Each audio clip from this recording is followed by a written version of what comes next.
नमस्ते मित्र। आज मैं प्रश्न निर्माणम की प्रक्रिया में शिमुशी पार्ट 2 के शिशु लालनम अध्याय से कुछ वाक्य लेके आई हूँ, जिसके आधार पे हम प्रश्न निर्माणम करेंगे।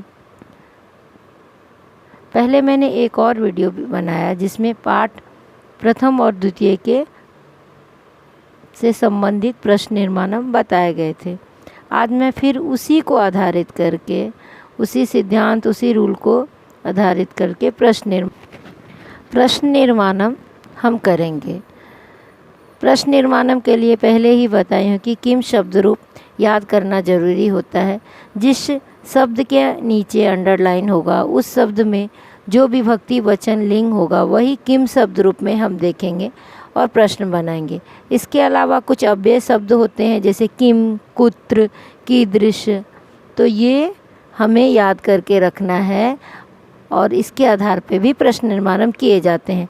मैंने और एक और वीडियो बनाया जिसमें अव्यय शब्द प्रश्न निर्माणम के जो हैं उसके मीनिंग के साथ बताया गया है। तो आप उस वीडियो को भी ध्यान से देखिए और फिर प्रश्न निर्माणम करने का अभ्यास कीजिए। तो आज हम शिशु लालनम का प्रश्न निर्माणम करते हैं। देखते हैं कि कैसे वाक्य हैं।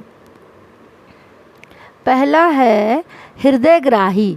अहो हृदयग्राही स्पर्श। हृदयग्राही स्पर्श का एडजेक्टिव हो गया। दूसरा है अलम अति दाक्षिण्येन।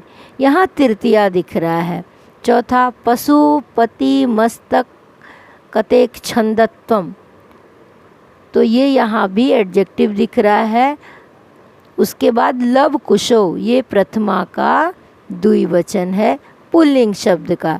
तो हम बारी बारी से इसके आंसर देखते हैं।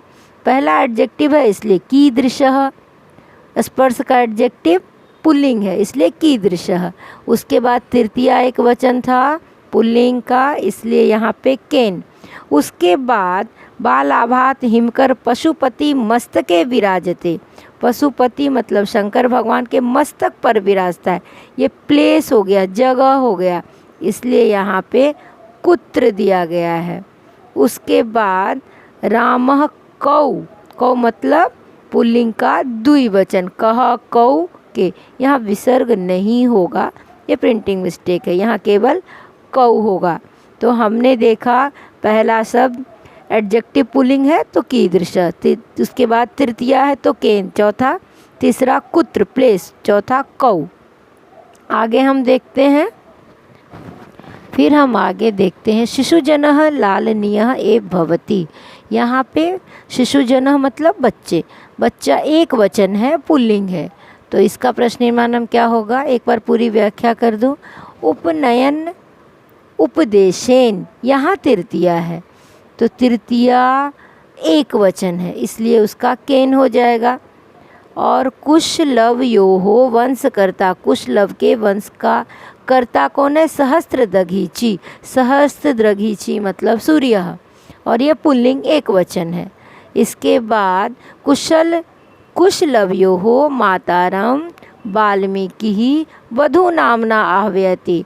तो वधू यहाँ पे उकारांत शब्द है लेकिन वधू शब्द स्त्रीलिंग है, लेकिन नाम के पहले है, इसका थोड़ा अलग होना चाहिए।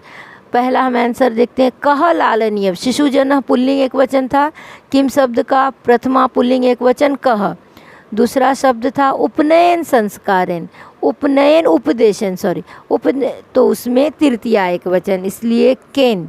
उसके बाद कुशलव योहो वंशकर्ता कह, सूर्य इजे पुल्लिंग इसलिए कह हो गया।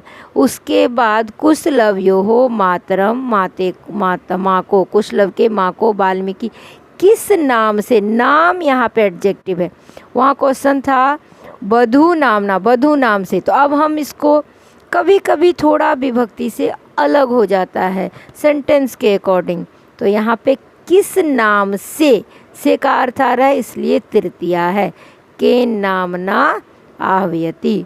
तो इस तरह हमने देखा कि विभक्ति के आधार पे भी होता है, कभी कभी समटाइम हमें सेंटेंस के आधार पे भी करना पड़ता है ये प्रश्न निर्माणम।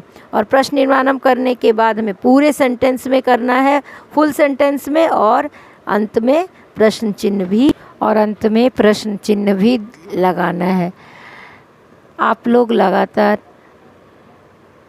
इस वीडियो को देखिए, क्योंकि हमें धीरे धीरे क्रमशः समझ में आता है कि किस तरह प्रश्न निर्माणम होता है।